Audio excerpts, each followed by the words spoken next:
Ami, l'enfant des étoiles. Brève chronique d'un succès littéraire. Inlassable globe-trotter, Enrique Barrio a vécu en août 1985 une apparition d'OVNI qui l'a profondément marqué et inspiré pour écrire le récit de cet enfant de l'ère de Verseau et exprime les idéaux d'une nouvelle génération qui comprennent la joie, la simplicité, l'optimisme et la pureté de la vraie spiritualité. Enrique Barrio nous parle passionnément de sauver la planète à travers le dialogue entre les deux personnages principaux au cœur d'enfant, Ami et Pedrito. La loi fondamentale de l'univers est l'amour, et la Terre n'est qu'un seul pays.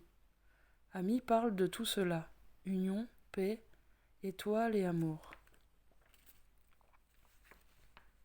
Lorsque les peuples ne feront plus qu'un, et que les royaumes s'uniront pour servir l'amour.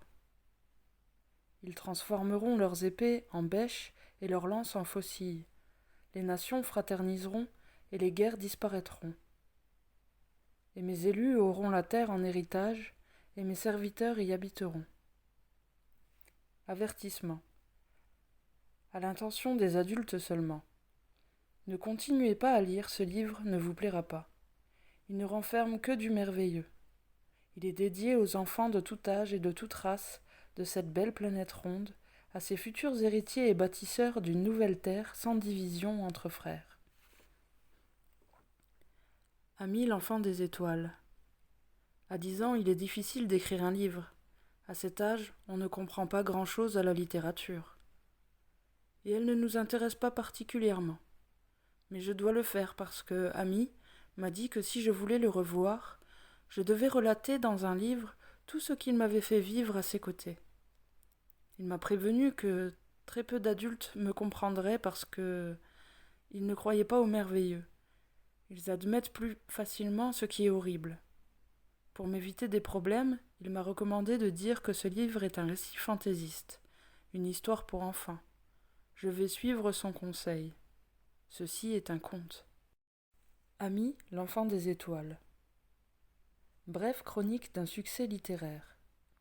Inlassable globe-trotter, Enrique Barrio a vécu en août 1985 une apparition d'OVNI qui l'a profondément marqué et inspiré pour écrire le récit de cet enfant de l'ère de Verseau et exprime les idéaux d'une nouvelle génération qui comprennent la joie, la simplicité, l'optimisme et la pureté de la vraie spiritualité.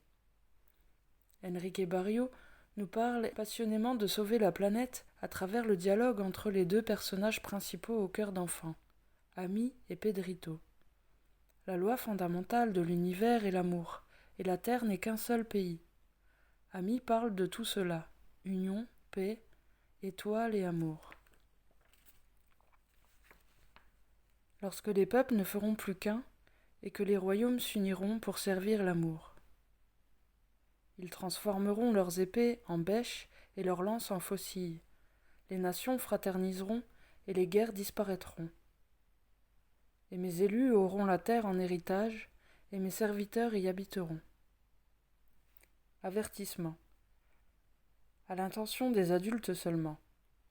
Ne continuez pas à lire, ce livre ne vous plaira pas. Il ne renferme que du merveilleux. Il est dédié aux enfants de tout âge et de toute race de cette belle planète ronde, à ses futurs héritiers et bâtisseurs d'une nouvelle terre sans division entre frères. Ami, l'enfant des étoiles. À 10 ans, il est difficile d'écrire un livre. À cet âge, on ne comprend pas grand-chose à la littérature. Et elle ne nous intéresse pas particulièrement. Mais je dois le faire parce que Ami m'a dit que si je voulais le revoir, je devais relater dans un livre tout ce qu'il m'avait fait vivre à ses côtés. Il m'a prévenu que très peu d'adultes me comprendraient parce que ils ne croyaient pas au merveilleux. Ils admettent plus facilement ce qui est horrible. Pour m'éviter des problèmes, il m'a recommandé de dire que ce livre est un récit fantaisiste, une histoire pour enfants. Je vais suivre son conseil. Ceci est un conte.